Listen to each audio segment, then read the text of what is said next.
तरीके से मोड़ पर मोड़ आ रहे हैं और जिस तरीके से बहाली फंसाने का जो काम किया जा रहा है वो अब किसी से छुपी हुई नहीं है। ये आज नहीं, ये कई सालों का मामला हो चुका है। और 2011 वाले को अभी तक आप देख सकते हैं कि अभी तक सभी को नौकरी नहीं मिल पाई। अभी छठे पेज में भी थोड़ा सा भीड़ दिख रही है और लोग जो है उतावले हैं कि हमें किसी भी प्रकार से रोजगार मिल जाए, लेकिन सरकार किसी भी प्रकार का टस से मस न हो।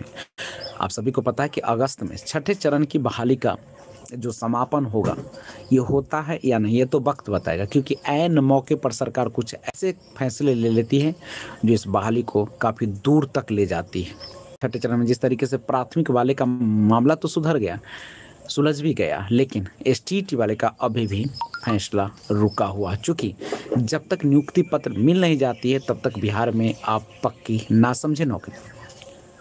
और बात है अब सातवें चरण की नोटिफिकेशन का। जिस तरीके से प्राथमिक वाले का समापन हुआ और अगस्त में 6th फेज के तहत ही माध्यमिक और उच्चतर माध्यमिक का समापन होगा, तो उसके पहले सरकार क्यों नहीं, प्राथमिक वाले में तो किसी भी प्रकार की झंझट नहीं दिख रही, लेकिन सरकार किसी भी प्रकार के फैसला नहीं दे रही। और इधर कुछ ऐसे अभ्यर्थी हैं जिनको उकसा कर केस करवाए जाते हैं और इस बहाली को फंसवाया जाता है। कुछ मामले ऐसे होते हैं जिसमें सफल भी हो जाते हैं, जैसे आपने देखा कि किस तरीके से 2000 से ऊपर जो सीट है उसको बढ़वाने में सफल हो गए थे छठे चरण के माध्यमिक और उच्चतर माध्यमिक वाले।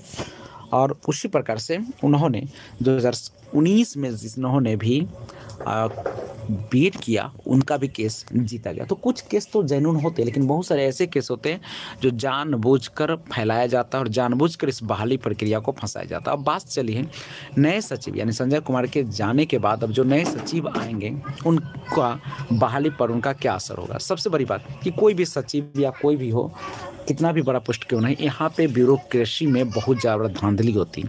उनको स्पष्ट रूप से सलाह दिया गया कि किस तरीके से बहाली प्रक्रिया को संभालना है और क्या करना है, क्योंकि उन लोगों का मकसद ही होता है कि बदला इसीलिए जाए ताकि कुछ नए लोग आए तो उनको समझने में टाइम लगे और ये लोग अपना विवाद को फंसाकर और बहाली को लेट कर दें। तो ये सारी चीज़ें हैं।